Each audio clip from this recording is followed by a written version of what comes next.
Jargon ya. Siap. Mata bumi jargon ya. 1, 2, 3.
Selamat pagi Bapak-bapak, Ibu-ibu, adik-adik, dan kakak-kakak sekalian di Pusat Penelitian Teh dan Kina, tepatnya di Gambung.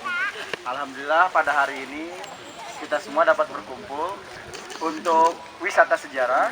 Kemudian kita akan selayang pandang untuk kunjungan pabrik teh. Pabrik teh yang di sebelah sana. Pabrik teh yang kita miliki saat ini pabrik teh hijau. Gitu. Nah kemudian nanti kita akan kunjungan kebun juga, ke kebun tanaman teh yang usianya sudah melebihi 100 tahun. Begitu Bapak Ibu sekalian. Nah sebelum kita mengunjungi kebun teh tersebut, lebih nikmat, lebih indah ketika kita mengetahui ceritanya di belakangnya. Kenapa ada tanaman teh 100 tahun itu. Begitu. Nah nanti jika ada kesempatan nanti juga teh yang 100 tahun itu masih diproduksi. Jika Bapak Ibu berminat atau ingin mencoba, dapat dikunjungi di e-commerce Pusat Penelitian Teh dan Kina, namanya Black Heritage, Pure Heritage Tea. Itu memang daun tehnya dari yang tanaman paling tua. Begitu.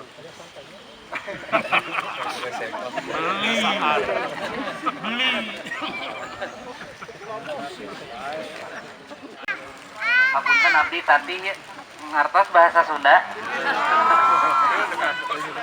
Semoga kita sehat semua, selalu dalam lindungan Allah Subhanahu wa taala.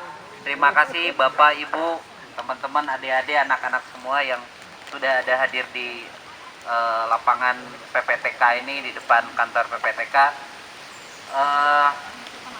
Nami abdi Kangdang, karesan abdi linggih di Gambung, orang Gambung Pituin. Mung karesan sok sanaos orang Gambung Pituin, walaupun orang Gambung asli, tapi untuk sejarah itu sendiri mungkin harus banyak belajar. Kita sekarang di sini kebetulan Allah mengirimkan satu sosok, ada Pak Bahtiar, yang memang lebih paham tentang sejarah PPTK mungkin ya. Kalau saya kebetulan usia sudah nginjak 19. Jadi untuk sejarah tersebut mungkin hanya memaparkan apa yang saya dengar, apa yang saya baca mungkin ya. Untuk lebih jelasnya nanti pemaparannya mungkin lebih detail lagi sama Pak Pak Bahtiar. Dan di sini kebetulan kalau saya sih basicnya hanya banyaknya ke teknis pengolahan saja. Jadi ketika Bapak Ibu pengen ada yang pengen diketahui tentang pertehan, tentang pengolahan teh atau tentang budidaya teh, insya Allah saya bisa memaparkan sebagaimana yang terjadi di pengolahan atau di pabrik di PPTK ini. Nah, itu mungkin juga saya di sini bertugas sebagai penunjuk jalan. Takutnya ini rombongan sama semuanya jalannya salah gitu. Jadi di sini saya bertugas hanya sebagai penunjuk jalan saja. Dan nanti kalau untuk sejarah-sejarah PPTK, berdirinya PPTK, mungkin saya terlahirnya di era modernisasi mungkin ya, sama Cep Badil juga. Jadi ketika ditanya masalah yang taunya, oh Kerkopen itu emang Belanda bukan orang Sunda gitu. Cuman mungkin itu aja. Itu mungkin perkenalan pertama dari saya, dan mungkin juga saya nanti akan ikut serta kita melihat teh yang tadi Cep Badil bilang umurnya memang sudah di atas 100 tahun, dan herannya 100 tahun tapi ininya pendek gitu, si pohon produksinya pendek, tidak kayak yang 100 tahun yang di sini yang lebih udah ratusan tahun tapi ininya tinggi gitu, si pohonnya tinggi. Mungkin itu yang perlu yang bisa saya sampaikan sebagai perkenalan. Untuk lebih jelasnya kita serahkan pada ahlinya, pada Pak siapa namanya, lupa lagi, saya pura-pura lupa Mas. Pak Bahtiar, silakan untuk memaparkan apa yang akan kita laksanakan hari ini. Billahi taufik wal hidayah. Assalamualaikum warahmatullahi wabarakatuh. Sebetulnya latar belakangnya bapak saya seorang pemburu, dan berikutnya saya berkesempatan nebus dosa bagaimana caranya bisa berkontribusi untuk konservasi. 12 tahun bekerja di NGO asing untuk konservasi primata Jawa. Salah satunya wilayahnya ini, tapi sekarang karena ada kontrak kerja lain ngasuh anak.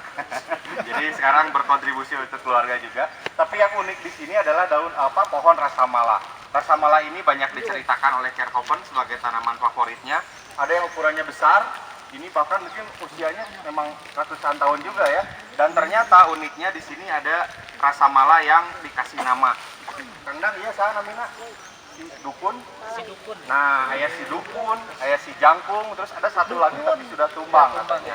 Ya, jadi ini tuh dulu bekas tiga rasamala ukuran besar. Dan menariknya, rasamala ini adalah teman bermain anak-anaknya Kerkopen. Nanti akan diulas lagi siapa saja yang senang bermain. Jadi karena mungkin zaman dulu tidak ada teman ya, jadi rasamala ini diajak ngobrol, dianggap teman oleh anak-anaknya Kerkopen. Kemudian rasamala ini kayu kuat, kayu dengan kualitas nomor 2 setelah jati. Kayunya bisa bertahan ratusan tahun juga. Ada beberapa rumah atau bangunan atau bahan-bahan rasamala ini selain dipakai bangunan juga untuk rel kereta selain jati. Nah, daunnya kalau dipetik, nanti Bapak Ibu setelah ini sambil iseng-iseng boleh petik daunnya, boleh dicium aromanya. Itu sangat wangi. Kemudian bersebelahan dengan rasamala ini ada damar atau agatis damara. Ini juga menghasilkan aroma yang cukup kuat, cukup menarik. Coba aja.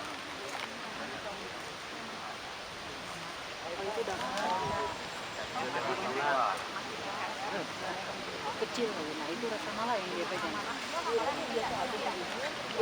Nah, dari dua jenis pohon ini dia punya aroma, dan yang menariknya boleh dipetik, dicium baunya ini, dirobek, cium bau. Nah, boleh keliling. Nah, ini aroma ini yang membuat enrichment ya, pengayaan di sekitar ini menjadi harum, kemudian udara sejuk. Nah, kalau kita berada di bawah daun pohon rasamala, biasanya kita merasa diludahi kayak hujan, padahal itu ternyata respirasi si rasamala ini lebih banyak daripada pohon lainnya. Jadi kayak netes-netes, dan itu yang membuat segar, kadang jadi ngantuk. Karena ya bukan menapak, dirobek Pak. Nah, dirobek lebih wangi ya. Iya, betul. Nah, selain ada rasa mala, kemudian ada agatis damara, ada juga yang di belakang di depan saya ini yang agak kecil-kecil, ini jamuju. Ini pohon jamuju ini sudah cukup langka dan hanya ditemukan di wilayah-wilayah Jawa Barat sebagai tanaman endemik. Nah, area ini area Abikarna namanya, hutan Abikarna, karena yang dibuatnya Abah Abi dan Abah Karna dulunya sebagai taman bermain. Sejak zaman mungkin tahun 60 tahun 70 ini jadi taman, tapi setelah tahun 90 ke sini malah jadi hutan juga. Makanya jenis vegetasinya ini bercampur, vegetasi asli dan vegetasi kesenangannya Belanda. Ada cemara, kemudian ada pohon teh yang jadi pohon, dan masih banyak lagi. Itu keunikannya. Dan rasa mala ini kalau dari sisi harga yang saya tahu, rasa mala yang bisa kita peluk kalau ditebang itu bisa menghasilkan 12 kubik. Harga per kubiknya bisa mencapai 3 juta. Jadi kurang lebih 36 juta untuk satu pohon. Rasa mala ini jadi salah satu incaran penebangan liar di wilayah Cagar Alam Gunung Tilu, karena di balik ini kita berbatasan dengan Cagar Alam Gunung Tilu.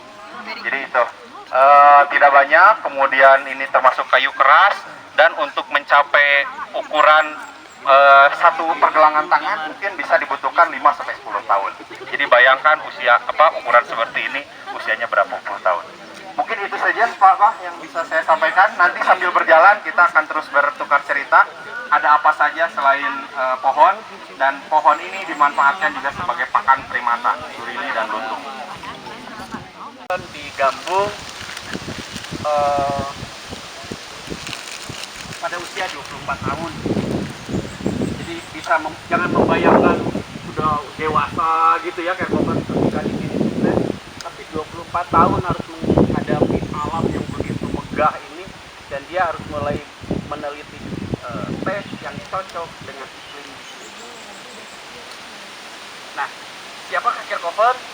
Nah, kita buka ini.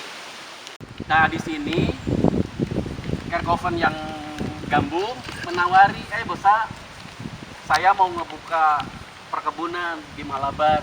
Kalau kamu mau, sini kamu yang ngurus, jadi administratornya. Minta izin ke Neng Nini, baru diizinkan sebulan kemudian. Karena Neng Nini lagi hamil 7 bulan. Bisa dibayangkan saat itu 7 bulan kalau naik kapal laut bisa lahir di kapal. Jadi Neng Nini nggak pergi ikut ke Malabar, dia tinggal di sana. Lahirlah Nur Bosya di Sambas. Dalam dia tidak mengetahui Bosanya sudah di Malabar. Tapi ketika Nur nikah dengan anak tiri Sultan Sambas, dia diberi mobil Ford terbaru saat itu.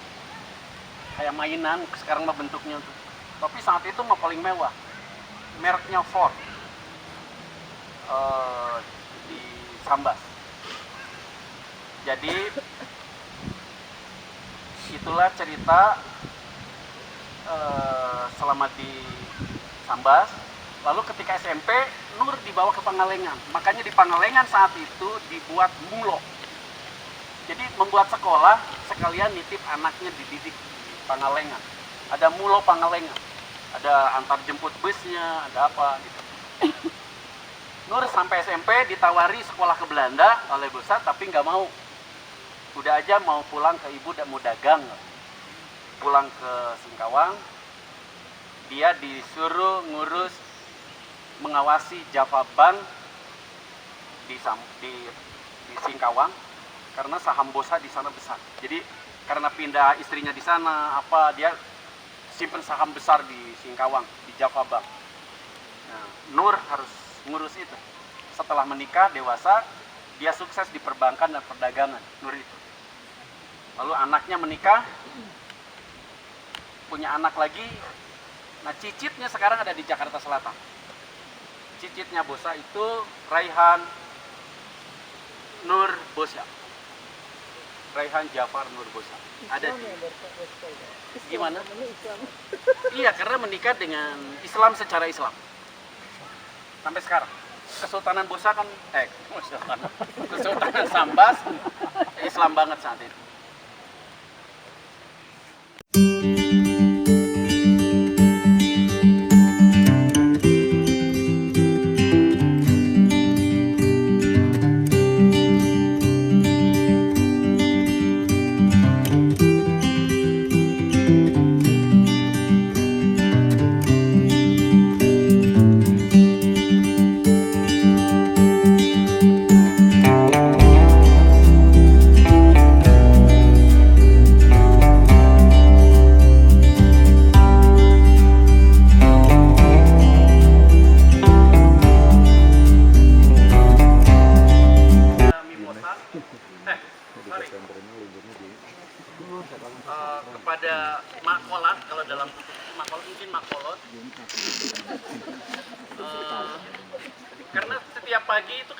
melayang-layang hanya dua warna aja, warna abu dan warna hijau.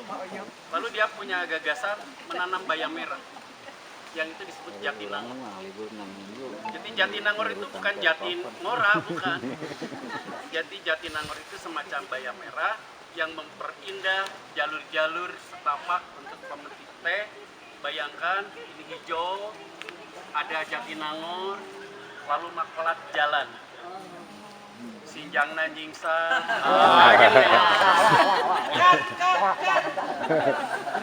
Menikah lahirlah Mimosa. Terima kasih, kita akan menuju ke pabrik.